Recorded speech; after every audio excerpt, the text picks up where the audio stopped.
everyone. Welcome to Rewind, a throwback podcast where we rewind to the past with a sip of wine.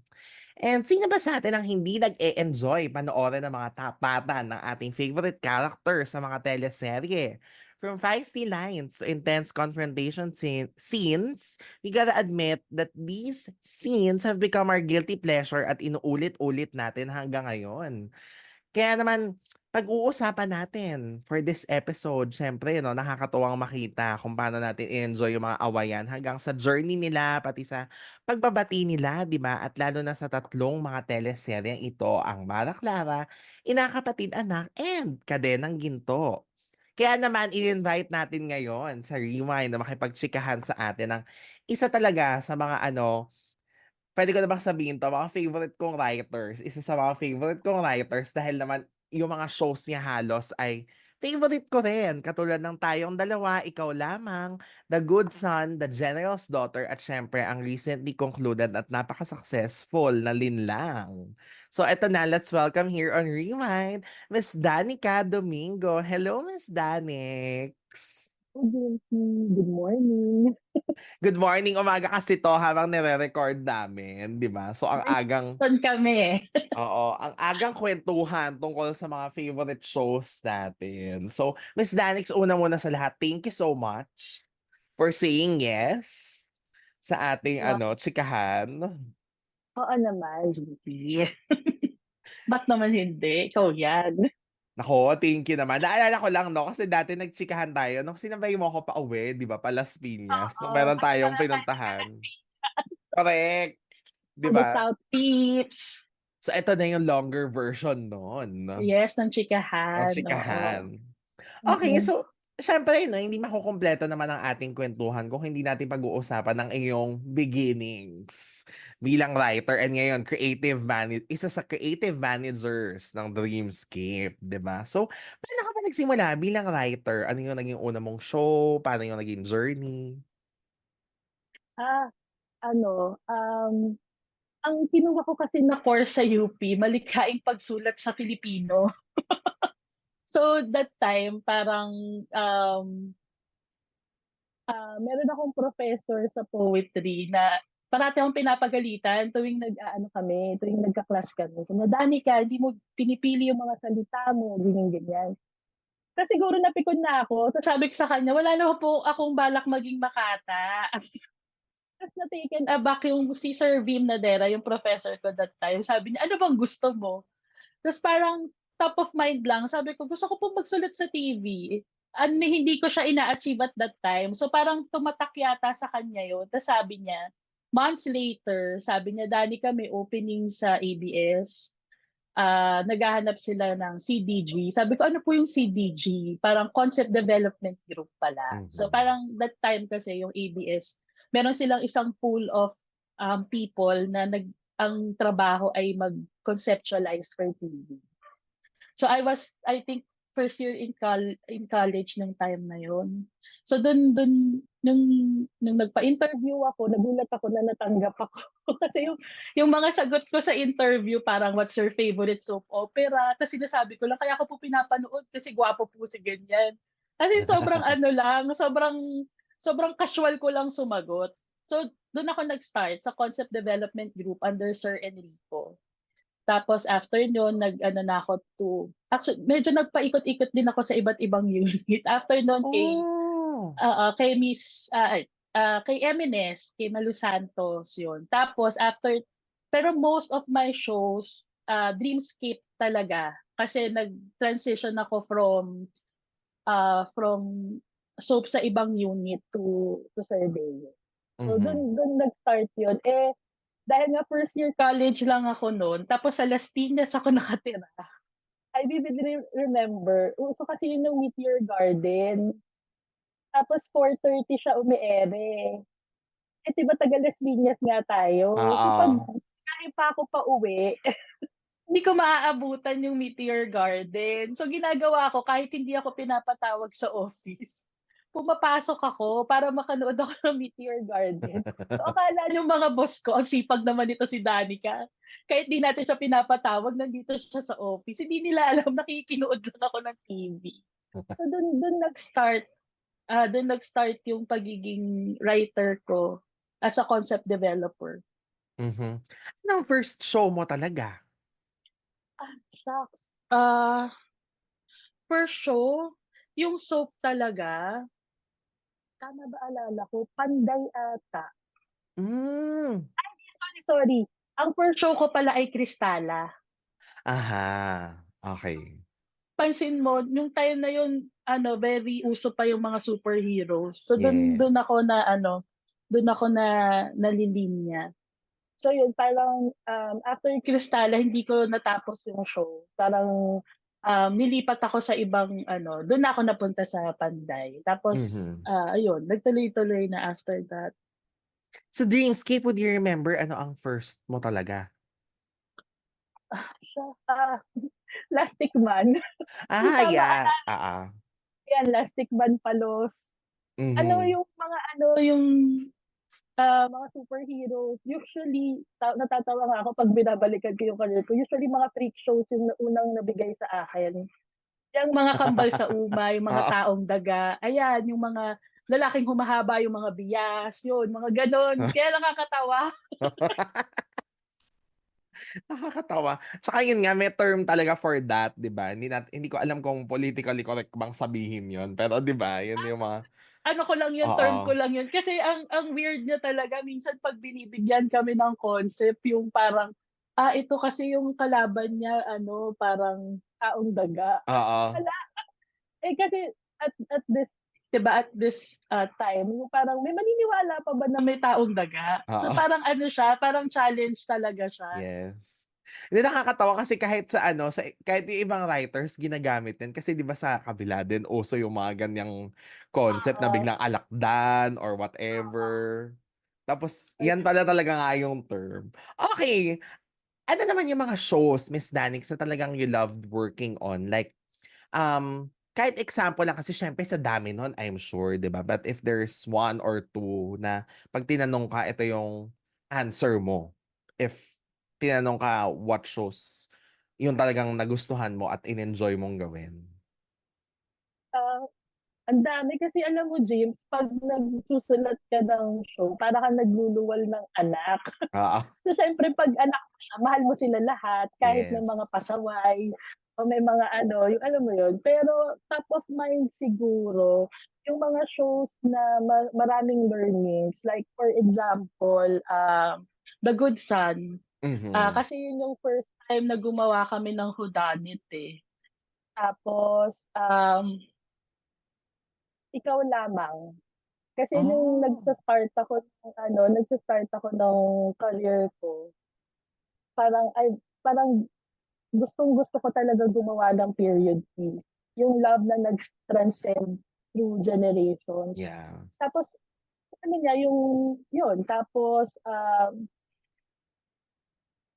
recently yung din lang kasi it's Mhm, a pleasant surprise. We didn't realize na magiging okey siya, at a oo. time na challenges yung pag-produce ngayon ng shows, at the time na hindi na scheduled viewing yung panonood. So, very dear sa'min ang linlang ngayon. Mhm.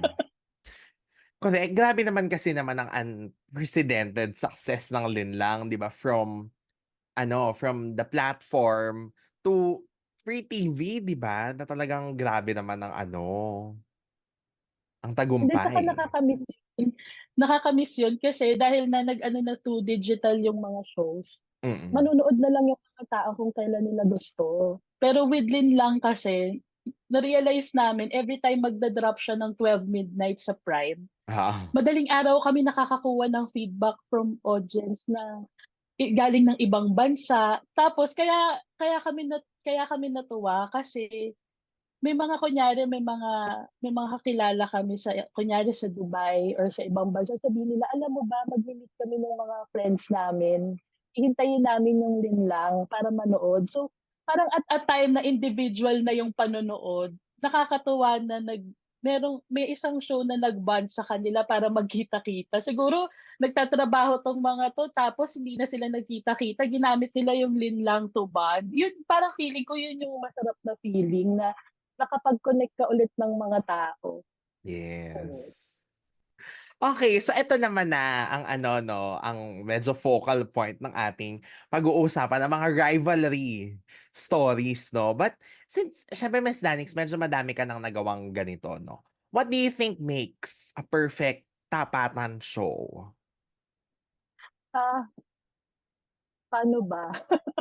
Kasi 'pag gumagawa kami ng tapatan na show, 'pag alam namin na rivalry siya, nagte-take time talaga kami to do the character design. Mhm, Kasi kailangan nagju-juxtapose sila and at the same time mirror sila nung isa't isa. So 'pag tinignan mo yung mga past na ginawa namin, usually nagro-root yung rivalry dahil lahat ng gusto niyang maging nasa isang tao. aha. So parang ano siya o kaya, lahat ng kinaiinisan niya sa isang bagay nasa isang tao, pero yung tao na yun nakakalusot. So parang siya, "Bakit ako hindi?" Parang gano'n. Pero ano yun usually,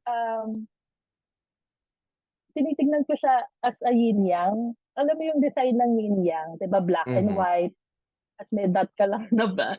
Ibig sabihin 'pag dine-design namin yung character lalo na 'pag kontrabida, very important na hindi lang sila magsasampalan. Maiintindihan mo ba't sila nagsampalan o ba't mhm. sila hagdanan, alam mo yun? Hindi siya gimmickry lang.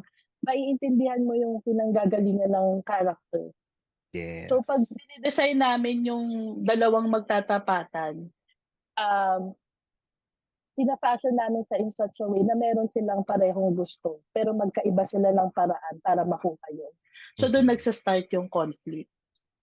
Ayun, at naku mukhang maririnig na natin ang mga kuwento kung paano yan nangyayari sa tatlo sa ating mga favorite na teleserye, 'di ba, na talagang pinanood at napatunayan namang grabe naman din sa ratings at in-enjoy ng mga tao hanggang ngayon, even on YouTube. At unang-una na dun, of course, balik tayo sa taong 2010, more than 10 years ago na pala 'to 'no, grabe.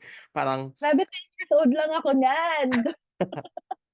ako din, tiyaring kaya ako din. Eto na, the remake of the ina ng Pinoy soap opera, ang Mara Clara in 2010 with Catherine Bernardo and Julia Montes. So siyempre una muna nating ano 'no, pagkuwentuhan Miss Danix. Nanonood ka ba ng Mara Clara noon? Ano ako, ang kinoy na term sa'kin ay TV baby. Kasi 'di ba ngayon yung mga bata nasa harapan ng iPad, yun yung nagiging yaya nila. So Yes. ako, tinatapat lang daw ako sa TV ta's nanonood na ako. Hindi mo na ako kailangang problemahin. So yung Mara Clara, very big sa'kin yun. Kasi alam ko parang hinahabol ko yung ano niyan, yung pag-ere niyan, eh. So nasundan ko talaga siya from the time na nasa afternoon siya. Until lumipat yata siya sa Prime, parang gano'n. So, Yes. nalaman ko yung buong saga nung kuwento niyang si Mara Clara. So, nung dina-download na siya sa'min, ang surreal. Kasi parang, talaga gagawin namin 'to, yun. Pero siyempre nakakakaba kasi alam namin kung paano nag-hit yung Mara Clara the first time. Oo. So talagang kayo Ayun. na yung ano, yung team na bumuo or nung sinabihan na gagawa ng remake, kayo na yun? Ang pagkakaalala ko, parang may nag-pilot muna si Miss Reggie Amigo. Kasi parang we're Mhm, doing a show before Mara Clara ata. So, pumasok kami second week. mhm. Second week na, ayun. Ang saya 'no, grabe na biglang ginawan ng ano, remake after ilang years. Tapos siyempre with Catherine and Julia. Oo, yun nakaka-excite siya kasi alam namin maganda yung material tapos ano na siya, minahal na siya ng tao. So yun nga, Mhm. challenge din kasi 'pag pumalpak kami kasalanan talaga namin Grabe. Pero kwento na siya, eh. so kung hindi kayo ang nag-pilot, pero nandun na kayo nung like binubuo siya, I mean, crafting the characters? Pero gano'n kasi sa Dreamscape 'pag kailangan mo na i-ere yung show. Although si Miss Reg naman is our CM at that time. Yeah. Hindi lang kami yung nagsulat, pero pinasok na kami para may magsulat. Pero siya Mhm, talaga yung nag-pilot. mhm. So sila So yung ah, nag-design yung ano, nung mga bagong characters na hindi nag-e-exist dun sa one. Like si mhm. Nanay Lupe, yung mga gano'n. Yeah, pero hindi kasi of course ang dami ring changes na medyo talagang remarkable and iba from the original version, 'di ba? I mean, aside from the run and all, pero yung isa sa mga deliberate changes 'no or talagang nakita namin was yung character ni Clara, na ano na siya dito, achiever, unlike dun sa una, 'di ba, yung character ni Gladys ay medyo tamad, gusto mag-cut ng class, ganyan. Ito lumalaban kay Mara. So, deliberate talaga yon na gawin yung gano'n yung character ni Clara for this version. Oo, kasi sa pagkakaalala ko ginawa siya that way kasi 'pag gumagawa ka ng tapatan dapat equal sila, eh. Tama. Yung so kung parang ano, tsaka meron silang isang goal na pag-aawayan. So kung Mhm. hindi kasi smart si Clara, ano yung pinaglalaban niya? Ang karapatang maging tamad. So, pero 'pag achiever kasi sila, well set up na siya. Kasi alam mo na, 'pag nakita niya si Mara, makikita niya si Mara as threat. Mhm. So, gano'n siya ginawa.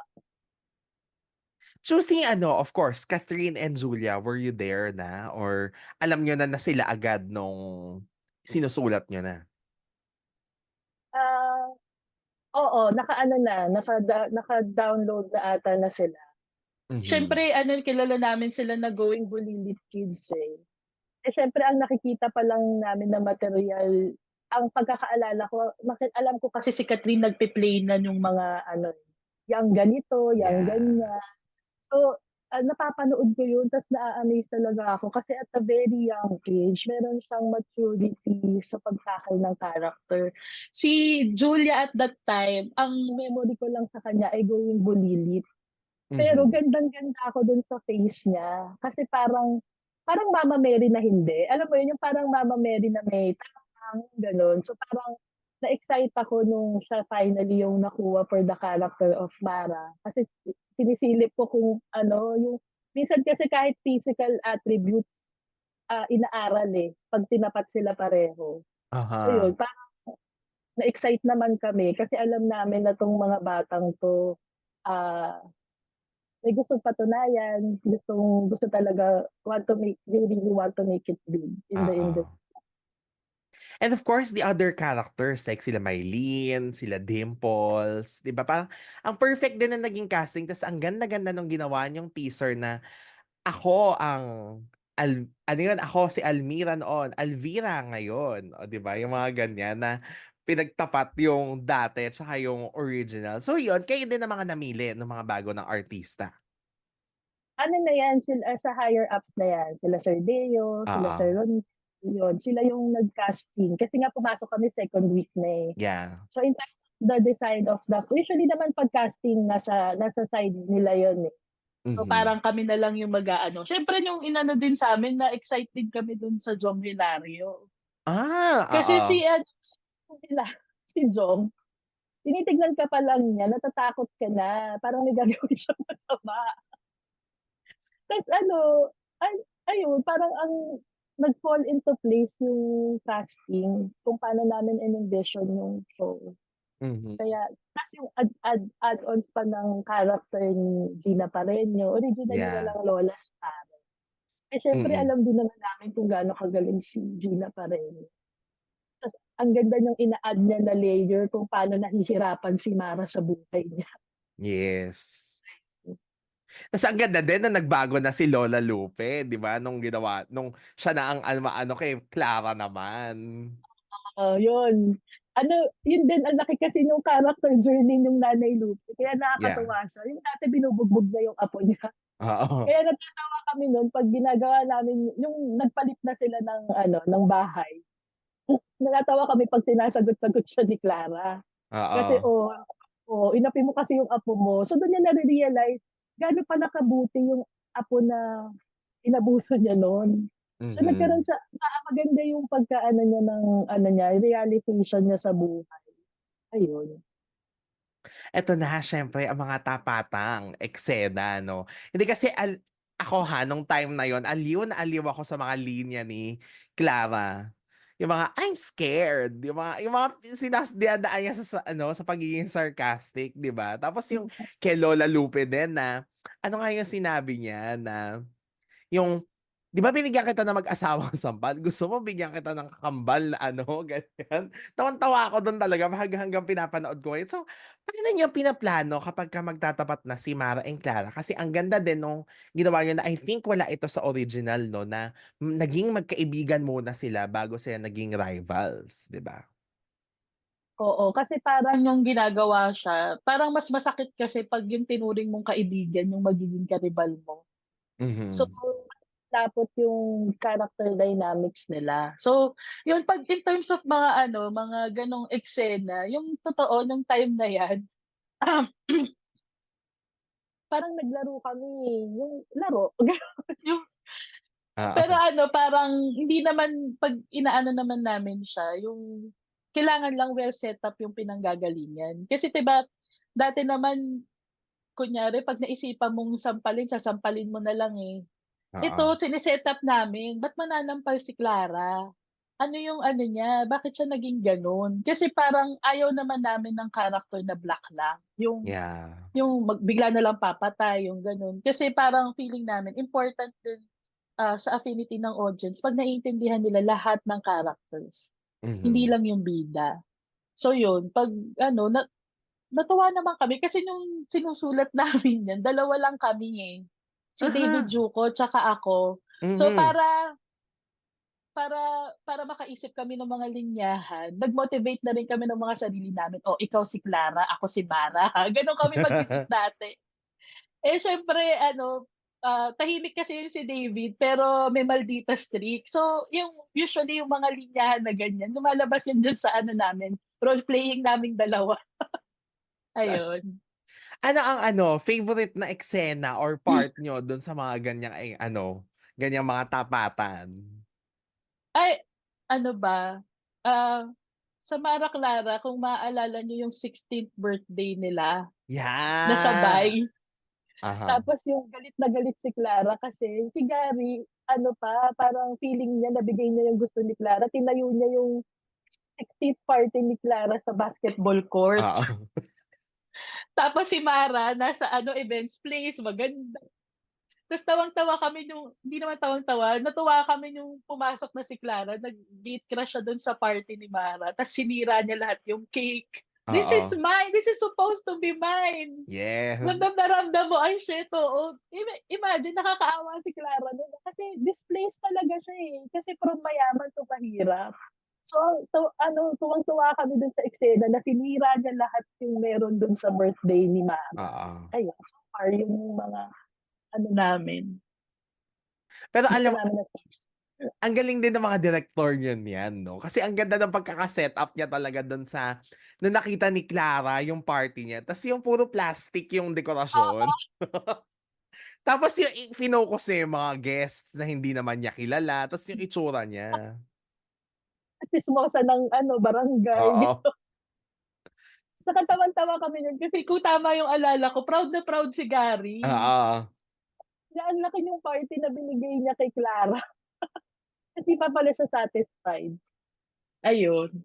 Correct. Pero siyempre puntahan natin si Gary kasi talagang ang laki nung character niya 'no, dito sa even dun sa original na Mana Clara although yun nga ang sad lang dun kasi siyempre hindi naman natapos nung actor dahil nga namatay siya in real life, 'di ba? Pero dito talagang minake sure niyo din na kung paano yung effect ni Gary noon sa original, ganito rin yung mararamdaman ng bagong Mara Clara audience. Tsaka naglagay ng add-ons. Kung tama yung pagkakaalala ko, yung story na in love si Gary kay Elvira, kung tama yung alala ko, wala siya sa original. Mhm. So, parang yun kasi yung nag-trigger nung buong kwento, isang love na hindi nasuklian. Aha. Para pagpalitin niya yung dalawang bata. Pero ang naaliw talaga kami dun sa character ni Gary, yung nasa poder na niya si Clara. Mhm. Kasi pareho silang ano, eh, maldita tsaka maldito. Pero Oo. mahal nila yung isa't isa. Yung kahit mahirap 'tong si Gary, meron siyang need na ibigay kay Clara yung mga hindi niya nabigay before. So Yeah. 'pag inaalala namin 'yan, ang favorite namin na eksena yung ayaw na pumasok ni Clara sa school. Yes. tapos binuhusan niya ng tubig, hindi ka Oo. papasok. 'Di ba 'pag ginawa mo yun ngayon, ano na yun, eh, child abuse. Pero nung time na yun, ang sinasabi niya, gagawin ko lahat para pumasok ka sa school. Pero Mhm. ano sila, nagbabangayan silang mag-ama. So ano Oo. siya, layered yung touch nung ano, nung eksena na yun. Mhm. Tsaka ang ganda din na at least ngayon ngayon nalalaman natin hindi lang masama talaga si Gary 'no. Sayang lang na hindi niya na-redeem in the end kasi nga 'di ba hanggang dulo talagang sumobra pa rin yung ano, yung mga ginawa niya kay Mara tsaka kay Alvira, 'di ba? Saka ang maganda kasi nun, in-embrace nila yung character Mm. at hindi sila nag-ano na parang, 'di ba dapat mabait na ako at this point? Kasi yun yung ano, yun yung sarap 'pag gumagawa ka ng tapatan, 'pag yung kontrabida willing talaga maging kontrabida. Oo. Yung kasi mas nalalaro mo siya, mas maganda siyang paglaruan, ayun. Mhm. Yung narating yung ano, yung magiging reconciliation ni Mara and Clara kasi parang medyo naging okey naman sila 'di ba nung towards the end, pero ang ultimate na pagkakabati nila talaga yung dulong-dulo na nabaliw si Clara after ng mga nangyari, ganyan. Yung binulubog na si Mara sa tangke. Oo, na siya yung nagligtas 'di ba nakakatuwa yung part na Oo, yun. alam mo ang hirap ng finale na yan kasi siyempre, ah, ang hirap ng setup, eh, paano ka magse-setup ng malaking tangke na makaka-swim sila pareho. Oo. Ayun. Ano nga yung tanong dun? Ayun. Yung paano niyo inisip na magkakabati na sila finally? Tapos ang ganda kasi medyo ano, talagang hindi medyo, talagang riveting yung eksena na, oh my gosh, after all these months na sila ay nagbabangayan, finally nagkabati na, 'di ba? Usually kasi yung bate, yan yung pino-hold namin. Kahit Mhm, years umere yung Mara Clara or 5 years or 10 years, 'pag nagkabati sila tapos yung kwento. mhm. So, usually nasa ano talaga yan, nasa dulo talaga yan or magkakaroon sila ng common enemy. So, yun yung nangyari sa Mara Clara. Yeah. 'Di ba? Ano naaalala ko ngayon yung eksena 'di ba na ano, yung binuksan niya yung tangke tas sabay pasok ng Carol Manawa na Mara Clara, 'di ba? Talagang grabe naman. Pero yung ending nakaplano kasi hindi ko alam kung tama yung sa original na nabaliw din talaga si Clara, 'di ba?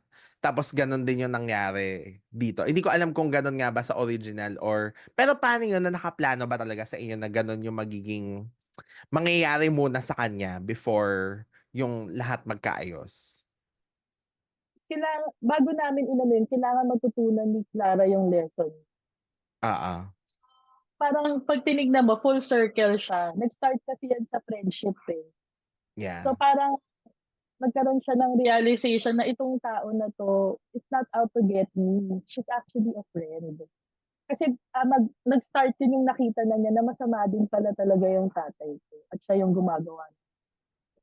So 'pag yung kontrabida natututunan na niya yung lesson niya, alam mo na patapos na yung teleserye. So magkakampihan na yan, usual route naman. So 'pag alam kasi namin na usual route yung pupuntahan ng finale, kasi gano'n naman lahat, eh, 'pag Oo, nagtatapos ka. We try to make, ah, a unique finale. So parang siyempre may budget concerns na yan. Usually 'pag finale ano na yan, lumalabas na yung mga budget concerns. Hindi ka na puwedeng magpasabog ng kotse, hindi ka na oo, puwedeng hindi ka na puwedeng mag-rent ng yate para mahulog sila lahat do'n. So yun, naisip namin yung malaking tangke. oo, Saka visually maganda siya, tubig, yung nalulunod, gano'n. Saka yung ano yan, eh, kung maaalala mo, ano yan, eh, parang may time ano siya, may time bomb siya. 'Pag hindi niya nakuha yeah, si Mara at a certain point, mamamatay yung kaibigan niya, parang gano'n. So, ayun. Tsaka naalala ko yan, yung finale, yung nilalabas siya sa Quiapo, parang nag-setup sila ng mga TV para oo, yung makaano, so ano yata, kung tama yung alala ko nasa Quiapo ako no'n, ta's yung wow, plaza, punong-puno talaga siya, ta's nag-aano talaga yung mga tao kung anong mangyayari, yung gano'n, nagsisigawan sila 'pag hindi pa dumarating si Clara para i-save si Mara. So kaya mhm. magandang experience yang Mara Clara. Yun na nga, coming from that, how do you feel about the show's success? Kasi kung nagkaroon kayo ng agam-agam nung una, 'di ba, na shocks 'pag hindi ito nag-hit, kasalanan na namin or ganyan. Pero nakita niyo naman na kung paano minahal yung original version, ganun pa rin yung nangyari dito sa remake. Ano yung pag-hit naman ng show is always ano, parang a pleasant surprise sa'min. Mhm. Yung yung parang 'pag nagkukuwento ka, hindi ka nagkukuwento para lang, kailangan maging hit 'to. Basically, ang kailangan mo lang sana maintindihan or sana maano. So, ano siya, pleasant surprise siya. In every show, pleasant surprise na nag-fail, pleasant surprise nag-hit, gano'n. So, hindi it's not something that you achieve, but it's something that you wish for. So, yun. Oo. 'Di tsaka ang maganda pa Miss Danik sa Mara Clara 'no, nilagyan niya talaga ng values. Like of course kitang-kita dun sa character ni Mara kung paano niya i-treat yung mga tao sa paligid niya. Yung alam mo yung hindi lang siya bait-baitan pero talagang ang ganda nung yung kung paano niya inano yun nga yung lola niya, yung inalagaan. Gustong-gusto ko yung eksena na yung na-stroke ta's iniwanan ni Clara tapos tumakas siya to go there tapos nakita niya yung lola niya in that condition, 'di ba? Yun talaga yung goal 'pag gumagawa kami ng tapatan, ang wishful thinking may matutunan even with the good son or ay nakapatid anak. Kasi parang ano, minsan 'pag siyempre 'pag pataas na yung show, ipapakita mo na yung sungay nung kontrabida. So, Oo. sometimes you would get feedbacks na, "Grabe kayo, parang inaano niyo yung kasamaan," yung ganyan. Pero at the end of the day, I'd like to think na minsan kailangan mo kasi pakita yung masama para maintindihan mo kung ano yung mabuti. So, Mhm. in every tapatan show, yun yung nag-ooperate sa'min as creators. Na para kasi minsan natutuwa kami 'pag kunyari may magkukuwento sa'min na, "Alam mo ba yung anak ko nag-behave." Kasi sinasabi niya parang, "No mommy, don't do that, it's bad." Kasi yun yung napanood niya sa ano, sa Mara Clara. Yun yung ano, yun yung mga, tawag dito, yung mga little ano namin, yung, okey at least naiintindihan ng isang bata kung ano yung tama at mali. Eh, 'pag na-achieve mo yun, ano yun, mas okey yun kaysa nag-hit lang, yung gano'n. Yeah. Nag-ano ka ng kasi siyempre bata ako dati na nanonood sa TV. So, parang 'pag nakakapagpasok ka ng value sa nanonood sa'yo, ano na yun, malaking ano yun, malaking blessing yun. Mhm.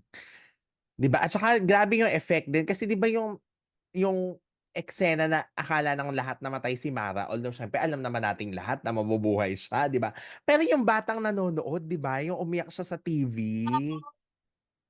Yun, alam mo na tuwang-tuwa natutuwa kami nun kasi parang sabi ko, ano grabe din pala yung ano, yung effect nung show, yung parang kamag-anak nila si Mara. Oo. 'Di ba kasi parang as creators for TV, yung sa sobrang hirap ng buhay, nakakatuwa na ano, yung may mga taong kaya pa rin palang ah, nagre-resonate sa kanila yung character, yung parang nagiging pamilya nila, 'di ba? So Mhm. very Filipino kasi yun, eh, yung nagkakaroon ka ng affinity sa kahit hindi mo kakilala, yung ano. Ayun natuwa kami kasi naloka din kami na parang naniwala talaga sila na patay si Mara. Oo. Nagagalit sila sa'min, yung parang, "Grabe kayo ba't niyo pinatay si Mara?" Parang gano'n. So, na-excite tuloy kami anong mangyayari 'pag pinabalik namin si Mara. Oo. Ang ganda nga nung part na yun parang wala yun sa original 'di ba, na kunyaring oo. Oo, naghahanap na kami ng ano, eh, ng sabog, Actually, yung ayun. buong season 2 ng Mara Clara 'di ba, ano na yan entirely bago. Oo, kasi yung kinukuwento ni Sir Rondel, parang sinasabi niya yung Mara Clara halos 5 years yata umere, ta's Oo. ang dulo na nalaman na nagkapalit sila. So yung idea talaga na what if midway ng kwento sinasabi mo na nagkapalit sila at yung kwento na susundan is ano yung mangyayari 'pag nagpalit sila. Kaya kung Yeah. mapapansin mo tinapos agad yung diary, Oo. kasi nandun yung meat ng kwento, eh. Anong anong buhay nila 'pag nagpalit sila? Paano sila mag-a-adjust as teenagers na di pa nila alam kung ano yung buhay, alam mo Yeah. yun? So Mm. yun. Yun din yung isa sa pinakamalaking changes. Kung mapapansin niyo 'di ba parang jino-joke na nila, asan kaya yung diary? Alam mo yun, yung Oo. nasa ibabaw ba ng TV? Pero kami dahil at that time yata hindi na uso yung diary, ang ginawa naming diary yung character ni Carlos ba yun o Carlo, parang gano'n. Yes, oo. Pocket diary siya, kaya may reason ba't maaga siyang namatay dun sa show. Okey gets. Kasi iniisip ko, ba't kaya namatay agad si Ping Medina kasi ililipat na siya sa Green Rose, gano'n yung kasi 'di ba yun yung naging show niya during that time. So yun pala yung dahilan, dahil hanggang dun lang talaga yung character. Nakita din niya yung purpose niya, eh, kasi yung secret lang na alam niyang pinagpalit, eh. Eh, I think more than halfway of the show, alam mo na na nagpalit sila, eh. Oo, Sa original ata parang years tumakbo yung yes. plot yun. Mhm. Hanggang dulo yata 'di ba or something parang So si ano, yung character ni Ping Medina is a walking diary. aha. Okey. Ay, nagkaroon ng closure sa'kin 'yan kasi nga iniisip ko, ang aga naman niyang nawala parang wala pang 1 season. Ay, nategi na, ba't gano'n? Usually kasi 'di ba matagal ang duration ng mga characters. Mm. Mhm. Pero ito Ano siyempre, Miss Danix, how do you also feel na naging praktikal ng take off talaga ng mga career ni Catherine and Julia as teen actresses and hanggang ngayon, 'di ba? I think we can attribute to Mara Clara talaga na kung ano yung mga narating nila ngayon. I mean, siyempre sa kanilang effort na yun, pero nag-umpisa kasi yun sa Mara Clara talaga, 'di ba? And you were part of it. ah, nakakatuwa naman kasi kahit papaano naging magkaibigan din kasi kami. Yeah. Pati ni Dimples, alam mo yun, yung nag-transcend yung relationship after the show. Pero ako kasi naniniwala ako na it's their destiny. Mhm. Ano lang, nag-ano lang talaga na parang, destined talaga na maging stars yung mga bata at that time. Tsaka ano, eh, makikita mo the way nila ginawa yung Mara Clara, yung passion sa paggawa at that young age.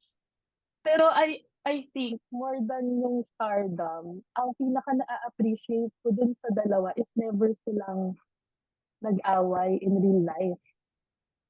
Kasi usually 'pag rival sa show, nag-aaway sa likod ng camera, ito naging magkaibigan pa sila. Yeah. So, parang ang laki ng sinasabi nun kung sino sila bilang mga tao. Alam mo yun, yung, maganda yung relationship na na-build nila over the years. Yeah. 'Di ba parang dati, di never tayo nakarinig ng balita na nagtarayan sila. Even Yeah. as 'di ba, as adults, never sila nag-gano'n, eh. So, parang natuwa naman ako kasi ano, maayos sila yung parang ang tingin ko kasi sa kanila parang little sister. So, every success na makukuha nila, I don't attribute it to just Mara Clara or I'm part of it. Natutuwa ako kasi I know kung paano nila pinaghirapan Yeah. lahat ng success na meron sila. Mm.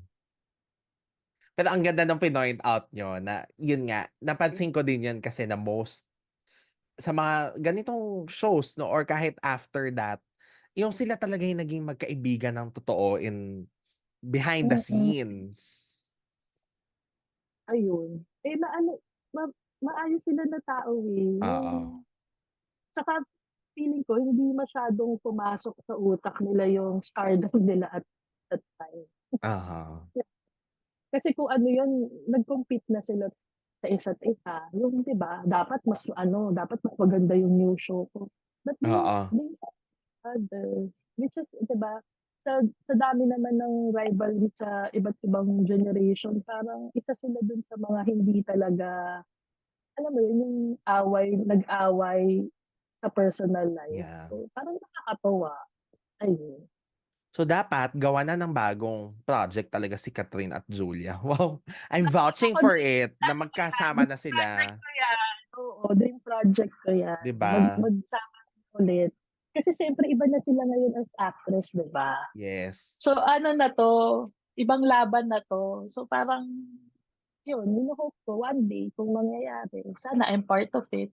Mhm. 'Di ba? Meron ba kayong ano pa, trivia that you wanna share, Miss Danix, while doing Mara Clara? Yung mga nakakaaliw or parang very interesting na, "Oh, ganito pala." Ano ito, recently ko lang nalaman na kuwento. Um, Kasi nung ginawa yata yung Mara Clara, dead set na sila na si Catherine yung pero Mhm. naghahanap sila ng Clara. Kung tama yung pagkakaintindi ko sa kuwento, ah. So nung naghahanap na sila ng Clara, isa si Julia sa tinap to audition. Tapos parang nag-ano daw yung lola na, ah, "Matatanggap ba kami? Kasi kung hindi, hindi na lang kami pupunta." So siyempre nung dumating yung ano, yung sinabi na yun ng lola sa mga ano, sa mga nagka-cast, parang ano sila, "Grabe naman 'to, ang entitled naman, kailangan ba 'pag nag-audition matatanggap?" Hindi gano'n yung pagkasabi, parang gano'n ko lang siya naintindihan. Parang Oo. may sense of entitlement, parang gano'n yung ano, yung dating. Pero nalaman nila, kaya pala nag-ano, nagsabi yung lola ng gano'n kasi parang ang sinasabi pala niya, may chance po ba na makuha? Kasi kung hindi po makukuha, hindi na lang kami pupunta kasi ipapangutang pala nila yung pamasahe. Mhm. Parang nung narinig yung kuwento na yun, naano sila na, "Ay, ano pala, ano, parang hindi madali sa kanila na umattend ng audition." So, binigyan ng second chance si Julia to audition for the role of Clara. Tapos Mhm. dun niya nakuha yung role.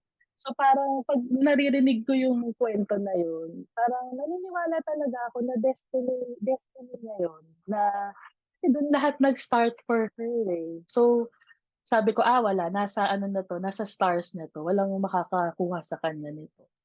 So yun. Ang ganda ng kwento na yun, na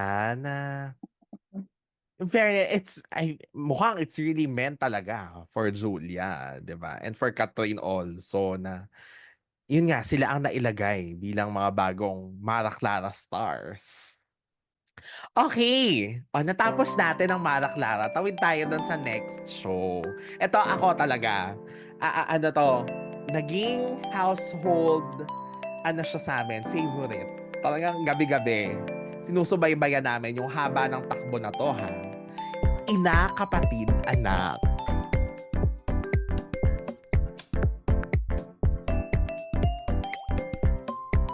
So dun pumasok yung idea ng in vitro, ng IVF, na sino nga ba talaga yung may karapatan sa isang anak? Yung Mm. nagbigay nung egg cell o yung kung saan siya lumaki. So nag-transcend yun dun sa buong show. Yun na yung kine-question na sino ba talaga yung karapat-dapat na maging nanay. So naisip namin, what if gawin natin yung sapatos? So pag nakita mo yung pinassion yung kwento, nagsimula sa sapatos yung friendship ni Celine at ni Margot. Kasi parang feeling ko naman, ano, testament yan kung gaano kagaling na artista si Maha at si Kim. Oo. Kasi for that finale to be that heartwarming. Tapos meron pa sila, kung tama alala ko, may pinagdadaanan pa sila niyan. Oo. In fairness naman, nagbigay naman yung dalawa.